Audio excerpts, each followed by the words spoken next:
Movie ಹೆಸರು ಬಂದು Harihara ವೀರಮಲ್ಲು. Video ಶುರು ಮಾಡೋಕ್ಕಿಂತ ಮುಂಚೆ ನೀವೇನಾದ್ರೂ ನನ್ನ ಈ ಪುಟ್ಟ ಚಾನಲ್ನ ಸಬ್ಸ್ಕ್ರೈಬ್ ಮಾಡಿಲ್ಲ ಅಂದರೆ ಈಗಲೇ ಸಬ್ಸ್ಕ್ರೈಬ್ ಮಾಡಿ ಸಪೋರ್ಟ್ ಮಾಡಿ. ಮೂವಿ ಸ್ಟಾರ್ಟ್ ಆಗುತ್ತೆ 17ನೇ ಶತಮಾನದಲ್ಲಿ. ಎಲ್ಲಿ ಎಲ್ಲ ಕೂಲಿ ಕಾರ್ಮಿಕರು ಡೈಮಂಡನ್ನು ಹುಡುಕ್ತಾ ಇರ್ತಾರೆ. ಯಾರಿಗೆಲ್ಲ ಅವತ್ತು ಡೈಮಂಡ್ ಸಿಗೋದಿಲ್ವೋ ಅವ್ರಿಗೆ ಅವತ್ತು ಊಟ ಇರೋದಿಲ್ಲ. ಸೊ ಹೀಗೆ ಒಬ್ಬ ಚಿಕ್ಕ ಹುಡುಗಂಗೆ ಒಂದು ಡೈಮಂಡ್ ಸಿಗುತ್ತೆ. ಇದನ್ನ ನೋಡ್ತಾ ಇದ್ದಂಥ ಕೂಲಿ ಕಾರ್ಮಿಕರು ಅವ್ರ ಕೆಲಸ ಮಾಡೋದನ್ನು ಬಿಟ್ಟು ಆ ಹುಡುಗನ ಹತ್ರ ಡೈಮಂಡ್ ಕಿಟ್ಕೊಳ್ಳೋಕ್ಕೆ ಬರ್ತಾರೆ. ಬಟ್ ಆ ಹುಡುಗ ಅಷ್ಟು ಸುಲಭವಾಗಿ ಡೈಮಂಡನ್ನು ಕೊಡೋದಿಲ್ಲ. ಇದರಿಂದ ಅವನಿಗೆ ಸುಮಾರು ಗಾಯ ಆಗುತ್ತೆ. ಬಟ್ ಫೈನಲಿ ಒಬ್ಬ ತಾತ ಬಂದು ಅವನ್ನ ಬಚಾವ್ ಮಾಡ್ತಾರೆ. ನೆಕ್ಸ್ಟ್ ಸೀನಲ್ಲಿ ಜೋರ್ ಮಳೆ ಬರುತ್ತೆ. ಎಲ್ಲಿ ಆ ಕೂಲಿ ಕಾರ್ಮಿಕರೆಲ್ಲ ಕಟ್ಟಿದಂಥ ಮನೆ ಎಲ್ಲ ಕೊಚ್ಚೋಗುತ್ತೆ. ಒಬ್ಬ ಮಹಿಳೆ ಬುಟ್ಟಿ ಒಳಗೆ ತನ್ನ ಮಗುವನ್ನು ಇಟ್ಕೊಂಡು ಅಲ್ಲಿಂದ ದೂರ ಹೋಗೋದಕ್ಕೆ ಪ್ರಯತ್ನಿಸ್ತಾಳೆ. ಬಟ್ ಅನ್ಫಾರ್ಚುನೇಟ್ಲಿ ಆ ಬುಟ್ಟಿ ಆ ಮಳೆಯ ಒಂದು ನೀರಿಗೆ ತೇಳ್ಕೊಂಡು ನದಿಗೆ ಸೇರ್ಕೊಳ್ಳುತ್ತೆ. ನೆಕ್ಸ್ಟ್ ಸೀನಲ್ಲಿ ಆ ಬುಟ್ಟಿ ತೇಳ್ಕೊಂಡು ದೇವಸ್ಥಾನದ ಹತ್ರ ಬರ್ತಾ ಇರುತ್ತೆ. ಇದನ್ನ ನೋಡಿದಂಥ ದೇವಸ್ಥಾನದ ಪುರೋಹಿತರು ಆ ಬುಟ್ಟಿಯನ್ನು ಎತ್ಕೋತಾರೆ. ಒಳಗಡೆ ಇರುವಂತಹ ಮಗುವನ್ನ ನೋಡ್ತಾರೆ. ಆ ಮಗುವನ್ನ ನೋಡಿದಂಥ ಪುರೋಹಿತರು ಇವನು ನಮ್ಮನ್ನೆಲ್ಲ ಕಾಯೋ ರಕ್ಷಕನಾಗ್ತಾನೆ ಅಂತ ಆ ಹುಡುಗಂಗೆ ಹರಿಹರ ವೀರಮಲ್ಲು ಅಂತ ಹೆಸರಿಡ್ತಾರೆ. ಹೀಗೆ ವರ್ಷಗಳು ಕಳೆಯುತ್ತೆ. ನೆಕ್ಸ್ಟ್ ಸೀನಲ್ಲಿ ನಮಗೆ ಔರಂಗಜೇಬು ತನ್ನ ಸಹೋದರನ್ನೇ ಸಾಯಿಸಿ ತನ್ನ ತಂದೆಯನ್ನ ಜೈಲ್ಗೆ ಹಾಕಿ ಮೊಘಲ್ ಸಾಮ್ರಾಜ್ಯದ ಸುಲ್ತಾನನಾಗ್ತಾನೆ. ಹಾಗೂ ತನ್ನ ಸಾಮ್ರಾಜ್ಯದಲ್ಲಿ ತನ್ನ ಧರ್ಮವನ್ನೇ ಸ್ವೀಕರಿಸಬೇಕು ಅಂತ ಜನರಿಗೆಲ್ಲ ಬಲವಂತ ಮಾಡ್ತಾನೆ. ಯಾರ್ಯಾರೆಲ್ಲ ತಮ್ಮ ಮತವನ್ನು ಸ್ವೀಕರಿಸಲ್ವೋ ಅವರಿಗೆಲ್ಲ ಹೆಚ್ಚು ತೆರಿಗೆ ಕೊಡ್ತಾನೆ. ಕೆಲವೊಬ್ರನ್ನಂತೂ ಸಾಯಿಸೇ ಬಿಡ್ತಾನೆ. ಮತ್ತೊಂದು ಕಡೆ ನಮ್ಮ ವೀರಮಲ್ಲು ಬೆಳೆದು ದೊಡ್ಡವನಾಗಿದ್ದಾನೆ. ಎಲ್ಲಿ ಬ್ರಿಟಿಷರು ಇಂಗ್ಲೆಂಡ್ಗೆ ಕಳ್ಸೋಕೆ ಹೋಗ್ತಾ ಇರುವಂತಹ ಎಲ್ಲ ಚಿನ್ನ ಒಡವೆ ಸಂಪತ್ತನ್ನ ಲೂಟಿ ಮಾಡ್ತಾನೆ. ಮತ್ತು ಆ ಲೂಟಿ ಮಾಡಿದಂಥ ಸಂಪತ್ತನ್ನೆಲ್ಲ ಬಡವರಿಗೆ ಹಂಚ್ತಾನೆ. ಹೀಗೆ ವೀರಮಲ್ಲು ಲೂಟಿ ಮಾಡೋದನ್ನ ನೋಡಿದಂಥ ಒಬ್ಬ ರಾಜ ವೀರಮಲ್ಲುವನ್ನ ಕರೀತಾನೆ. ಇದಕ್ಕೆ ವೀರಮಲ್ಲು ಆ ರಾಜ ಇರೋವಂಥ ಜಾಗಕ್ಕೆ ಬರ್ತಾನೆ. ಆದ್ರೆ ಆ ರಾಜ ರೈತರಿಗೆ ಸರಿಯಾಗಿ ಭತ್ತ ಧಾನ್ಯವನ್ನ ಕೊಡಲ್ಲ. ಅದಕ್ಕೆ ರೈತರೆಲ್ಲ ಒಂದ್ ಸ್ವಲ್ಪ ಜಾಸ್ತಿ ಕೊಡಿ ಅಂದಾಗ ಆ ರಾಜ ತನ್ನಲ್ಲಿದ್ದಂಥ ಪೈಲ್ವಾನ್ರನ್ನೆಲ್ಲ ಕರೆಸಿ ಆ ರೈತರಿಗೆ ಓಡಿಸ್ತಾನೆ. ಇದನ್ನ ನೋಡಿದಂತ ವೀರಮಲ್ಲು ಒಬ್ನೇ ಅಷ್ಟು ಜನ ಪೈಲ್ವಾನ್ರಿಗೆ ಹೊಡಿತಾ ಇರ್ತಾನೆ. ಇದನ್ನ ನೋಡ್ದಂತ ಅಲ್ಲಿನ ರಾಣಿ ಪಂಚಮಿ ವೀರನ್ನ ನೋಡಿ ಇಂಪ್ರೆಸ್ ಆಗ್ತಾಳೆ. ಈ ಕಡೆ ರಾಜ ವೀರನ್ನ ಕರ್ದಿ ಅವ್ನ್ ಕರ್ಸ್ಕೊಂಡಿರೋ ಉದ್ದೇಶನ ಹೇಳ್ತಾನೆ. ಅದೇನಪ್ಪ ಅಂದ್ರೆ ರಾಜ ಯಾವುದೇ ಒಂದು ವಜ್ರವನ್ನ ಹುಡುಕಿದ್ರೆ ಅದ್ರಲ್ಲಿ ಚಿಕ್ಕ ವಜ್ರನ ಮಾತ್ರ ಅವನು ಇಟ್ಕೊಂಡು ಇನ್ನು ಮಿಕ್ಕಿರುವಂತ ದೊಡ್ಡ ದೊಡ್ಡ ವಜ್ರಗಳನ್ನೆಲ್ಲ ಗೋಲ್ಕೊಂಡನ ರಾಜ ಕುತುಬ್ ಸಾಬ್ಗೆ ಕೊಡ್ಬೇಕಿರುತ್ತೆ. ಇದಕ್ಕೆ ರಾಜ ಕುತುಬ್ ಸಾಬ್ಗೆ ವಜ್ರ ಕೊಡೋಕ್ಕಿಂತ ಮುಂಚೆ ದಾರಿಲೇ ಆ ವಜ್ರಗಳನ್ನ ನೀನು ಕಳ್ತನ ಮಾಡು ಅಂತ ಹೇಳ್ತಾನೆ. ಇದಕ್ಕೆ ವೀರ ಸರಿ ಅಂತ ಒಪ್ಕೋತಾನೆ. ಹೀಗೆ ರಾತ್ರಿ ಆಗುತ್ತೆ. ವೀರ ಮತ್ತೆ ಪಂಚಮಿ ಎದುರೆದ್ರು ಬರ್ತಾರೆ. ಆಗ ಪಂಚಮಿ, ನನಗೆ ನಿನ್ ಕಂಡ್ರೆ ಇಷ್ಟ. ಈ ರಾಜ ನನ್ನನ್ನ ಬಲವಂತವಾಗಿ ಖರೀದಿ ಮಾಡಿ ಎಳ್ಕೊಂಬಂದಿಯಾನೆ. ನಂಗೆ ಈ ರಾಜ್ಯ ಒಂಚೂರು ಇಷ್ಟ ಇಲ್ಲ. ದಯವಿಟ್ಟು ನನ್ನನ್ನ ಇಲ್ಲಿಂದ ಕರ್ಕೊಂಡೋಗು ಅಂತ ಹೇಳ್ತಾಳೆ. ಅದಕ್ಕೆ ವೀರ ಸರಿ ಅಂತ ಒಪ್ಕೋತಾನೆ. ನೆಕ್ಸ್ಟ್ ಡೇ ರಾಜ್ಯದ ದೊಡ್ಡ ವಜ್ರಗಳೆಲ್ಲ ಕುತುಬ್ ಸಾಬ್ನ ಬಳಿ ಹೋಗೋದಕ್ಕೆ ಸಿದ್ಧಪಡಿಸ್ಕೋತಾ ಇರ್ತಾರೆ. ಎಲ್ಲಿ ವೀರ ತನ್ನ ಗ್ಯಾಂಗ್ ಅನ್ನ ಕರ್ಕೊಂಡ್ಬಂದು ರಾತ್ರಿ ಹೊತ್ತು ದಾರಿ ಮಧ್ಯದಲ್ಲಿ ಆ ವಜ್ರಗಳನ್ನೆಲ್ಲ ಕಳ್ತನ ಮಾಡೋಣ ಅಂತ ಪ್ಲಾನ್ ಮಾಡ್ಕೋತಾನೆ. ಆದ್ರೆ ಲೆಕ್ಕಾಚಾರದ ಪ್ರಕಾರ ಅಲ್ಲಿ 100 ಜನ ಸೈನಿಕರು ಇರ್ಬೇಕಿತ್ತು. ಬಟ್ ಈ ಸಲ 200 ಜನ ಸೈನಿಕರು ಇರ್ತಾರೆ. ಆದ್ರೂ ವೀರ ಎಷ್ಟೇ ಜನ ಸೈನಿಕರಲ್ಲಿ ನಾವು ಕಳ್ತನ ಮಾತ್ರ ತಪ್ಪಿಸ್ಬಾರ್ದು ಅಂತ ಹೇಳ್ತಾನೆ. ನೆಕ್ಸ್ಟ್ ಡೇ ವೀರಮಲ್ಲು ಕಳ್ತನ ಮಾಡೋ ವಿಷಯ ಕುತುಬ್ ಸಾಬ್ಗೆ ಗೊತ್ತಾಗತ್ತೆ. ಅದಕ್ಕೆ ಕುತುಬ್ ಸಾಬು ಇನ್ನಷ್ಟು ಜನ ಸೈನಿಕರನ್ನ ಅಲ್ಲಿಗೆ ಕಳಿಸ್ತಾನೆ. ಇದಕ್ಕೆ ವೀರಮಲ್ಲು ಎಷ್ಟೇ ಜನ ಸೈನಿಕರು ಬರ್ಲಿ ಈ ಕಳ್ತನ ಮಾತ್ರ ಮಿಸ್ ಆಗಬಾರ್ದು ಅಂತ ಹೇಳ್ತಾನೆ. ಮತ್ತೊಂದ್ ಕಡೆ ಪಂಚಮಿಗೆ ಇವತ್ ರಾತ್ರಿ ರೆಡಿ ಆಗಿರೋ ನಿನ್ನನ್ನು ಮತ್ತೆ ಆ ವಜ್ರನ ಎತ್ತಾಕೊಂಡು ಹೋಗ್ತೀನಿ ಅಂತ ಹೇಳ್ತಾನೆ. ಪ್ಲಾನ್ ಪ್ರಕಾರ ವೀರಮಲ್ಲು ವಜ್ರಗಳನ್ನ ಕಳ್ತನ ಮಾಡಕ್ಕೆ ಹೋಗ್ತಾನೆ. ಆಗ ಕುತುಬ್ ಸಾಬ್ನ ಸೈನಿಕರು ಅದನ್ನ ನೋಡಿ ವೀರಮಲ್ಲು ಮೇಲೆ ಅಟ್ಯಾಕ್ ಮಾಡಕ್ಕೆ ಬರ್ತಾರೆ. ಆಗ ವೀರಮಲ್ಲು ಕುದುರೆ ಸಹಾಯದಿಂದ ಪಂಚಮಿನ ಮತ್ತೆ ಈ ವಜ್ರನ ಕರ್ಕೊಂಡು ಹೋಗೋಣ ಅಂತ ಕುದುರೆ ರೆಡಿ ಮಾಡ್ಕೋತಾನೆ. ಬಟ್ ಪಂಚಮಿ ವೀರಮಲ್ಲು ಹತ್ರ ಇರುವಂತ ವಜ್ರನ ತಕೊಂಡು ತಾನೇ ಕುದುರೆ ಮೇಲೆ ಹತ್ತಿ ವೀರಮಲ್ಲುಗೆ ಮೋಸ ಮಾಡಿ ಹೋಗ್ತಾಳೆ. ಇದನ್ನ ನೋಡ್ದಂತ ವೀರಮಲ್ಲು ಶಾಕ್ ಆಗ್ತಾನೆ. ಅದೇ ಟೈಮ್ಗೆ ಎಲ್ಲ ಸೈನಿಕರು ವೀರಮಲ್ಲುನ ಹಿಡಿದು ಕುತುಬ್ ಸಾಬ್ನ ಬಳಿ ಕರ್ಕೊಂಡು ಹೋಗ್ತಾರೆ.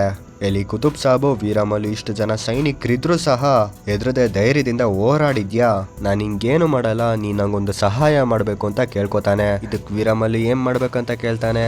ಆಗ ಕುತುಬ್ ಸಾಬು ಡೆಲ್ಲಿ ಸುಲ್ತಾನ್ರ ಬಳಿ ಇರುವಂತಹ ಕೊಹಿನೂರು ವಜ್ರವನ್ನ ಕಳ್ತನ ಮಾಡು ಅಂತ ಹೇಳ್ತಾನೆ.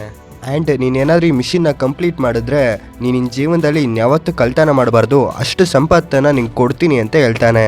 ಇದಕ್ಕೆ ವೀರಮಲ್ಲು ಸರಿ ಅಂತ ಒಪ್ಕೋತಾನೆ. ನೆಕ್ಸ್ಟ್ ಸೀನಲ್ಲಿ ವೀರಮಲ್ಲು ತನ್ನ ಗ್ಯಾಂಗ್ನೆಲ್ಲ ಕರೆದು ಡೆಲ್ಲಿಗೆ ಹೋಗೋದಕ್ಕೆ ಸಿದ್ಧನಾಗ್ತಾನೆ. ಆಗ ಕುತುಬ್ ಸಾಬು ವೀರಮಲ್ಲು ಮೇಲೆ ಕಣ್ಣಿಡೋದಕ್ಕೋಸ್ಕರ ಗುಲ್ಫನ್ ಮತ್ತೆ ಅವನ ಗ್ಯಾಂಗನ್ನು ವೀರಮಲ್ಲು ಜೊತೆ ಕಳಿಸ್ತಾರೆ. ಈಗ ಇವರೆಲ್ಲ ಕುದುರೆ ಸವಾರಿ ಮಾಡ್ಕೊಂಡು ಡೆಲ್ಲಿ ಕಡೆಗೆ ಹೋಗ್ತಾ ಇದಾರೆ. ಹೀಗೆ ರಾತ್ರಿ ಆಗುತ್ತೆ. ಎಲ್ಲರೂ ಟೆಂಟ್ ಹಾಕೊಂಡು ಇವತ್ತು ರಾತ್ರಿ ಈ ಕಾಡಲ್ಲೇ ಮಲಗಿರೋಣ, ಬೆಳಿಗ್ಗೆ ಎದ್ದು ನಮ್ಮ ಪ್ರಯಾಣವನ್ನ ಮುಂದುವರ್ಸೋಣ ಅಂತ ಹೇಳ್ತಾನೆ. ಬಟ್ ಮಧ್ಯರಾತ್ರಿಲಿ ಕಾಡಲ್ಲಿರುವಂತಹ ಟೆಂಟ್ ಮೇಲೆ ಅಟ್ಯಾಕ್ ಮಾಡಕ್ ಬರುತ್ತೆ. ಆಗ ಗುಲ್ಫನ್ನು ಆ ನರಿಯನ್ನ ಸಾಯಿಸೋದಕ್ಕೆ ಹೋಗ್ತಾನೆ. ಬಟ್ ವೀರಮಲ್ಲು ಅವನನ್ನ ತಡೆದು ತನ್ನ ಕಣ್ಣಲ್ಲೇ ಆ ನರಿಗೆ ಇಲ್ಲಿಂದ ಹೋಗು ಅಂತ ಹೇಳ್ತಾನೆ. ಮತ್ತೆ ವೀರಮಲ್ಲು ನಾವು ಬಂದಿರೋದು ಅವ್ರು ವಾಸವಾಗಿರುವಂತ ಜಾಗದಲ್ಲಿ, ನಮ್ಗೆ ಅವ್ರನ್ನ ಸಾಯಿಸುವಂತಹ ಯಾವುದೇ ಅಧಿಕಾರ ಇಲ್ಲ ಅಂತ ಹೇಳ್ತಾನೆ. ಹೀಗೆ ಬೆಳಗಾಗುತ್ತೆ. ವೀರಮಲ್ಲು ನೀರನ್ನ ಹುಡ್ಕೊಂಡು ಸುತ್ತಮುತ್ತ ಇರುವಂತ ಅಲ್ಲಿಗೆ ಹೋಗ್ತಾನೆ. ಆಗ ಅವನ್ಗೆ ಪಂಚಮಿ ಹಾಕೊಂಡಿರುವಂತಹ ಬಟ್ಟೆ ಪೀಸ್ ಸಿಗುತ್ತೆ. ಇದು ನೋಡಿದಂತ ವೀರಮಲ್ಲು ಸುತ್ತಮುತ್ತ ಯಾವ್ದೋ ಒಂದು ಊರಲ್ಲಿದ್ದಾರೆ ಅನ್ನೋದು ಗೊತ್ತಾಗುತ್ತೆ. ಅಂಡ್ ವೀರಮಲ್ಲು ಗೆಸ್ಸಿನ ಪ್ರಕಾರನೇ ಪಂಚಮಿ ಅಲ್ಲಿ ಸರೌಂಡಿಂಗ್ಸ್ ಅಲ್ಲೇ ಇದ್ಲು. ಅಂಡ್ ವೀರಮಲ್ಲು ಕೈಗೆ ಪಂಚಮಿ ಸಿಕ್ಕಾಕೋತಾಳೆ. ಆಗ ವೀರಮಲ್ಲು ನಿನಗೆ ಸಹಾಯ ಮಾಡಬೇಕು ಅನ್ಕೊಂಡಿದ್ದೆ, ಬಟ್ ನೀನು ನನ್ನ ಅಂತ ಸಮಯದಲ್ಲೇ ಕೈ ಕೊಟ್ಟು ಓಡೋದಲ್ಲ, ಯಾರು ನೀನು, ನಿಮ್ಮ ಪ್ಲಾನ್ ಏನು ಅಂತ ಕೇಳ್ತಾನೆ. ಆಗ ಪಂಚಮಿ, ನಾನು ಆ ರಾಜನ ಹತ್ರ ವಜ್ರ ಕಳ್ತನ ಮಾಡಬೇಕು ಅಂತ ಬಂದಿದ್ದೆ. ಯಾವಾಗ ನಾನು ನೀನು ನೋಡಿದ್ನೋ ನಿನ್ನ ಜೊತೆ ಸೇರ್ಕೊಂಡು ಆ ವಜ್ರವನ್ನ ಕಳ್ತನ ಮಾಡಿ ಸೆಟಲ್ ಆಗೋಣ ಅಂತ ಇದ್ದೆ. ಬಟ್ ಯಾವಾಗ ನೀನು ಆ ರಾಜಂಗೋಸ್ಕರ ಕೆಲಸ ಮಾಡ್ತಾ ಇದೀಯ ಅಂತ ಗೊತ್ತಾಯ್ತೋ, ಅದಕ್ಕೆ ನಾನು ಒಬ್ಳೆ ಕುದುರೆ ಹತ್ತಿ ಓಡೋದೆ ಅಂತ ಹೇಳ್ತಾಳೆ. ಈಗ ವೀರಮಲ್ಲು ನೀನು ತಪ್ಪು ಮಾಡಿದ್ಯಾ, ಇವಾಗ ಅದ್ರ ಪನಿಷ್ಮೆಂಟ್ ಆಗಿ ನೀನು ನನ್ನ ಜೊತೆ ಡೆಲ್ಲಿಗೆ ಬರಬೇಕು ಅಂತ ಪಂಚಮಿನು ಡೆಲ್ಲಿಗೆ ಕರ್ಕೊಂಡು ಹೋಗ್ತಾನೆ.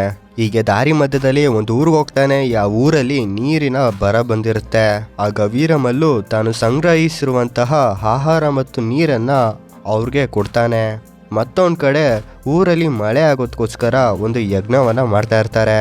ಅದೇ ಸಮಯಕ್ಕೆ ಮೊಘಲ್ನ ಸೈನಿಕರು ಆ ಯಜ್ಞವನ್ನ ತಡೆಯೋದಕ್ಕೆ ಬರ್ತಾರೆ.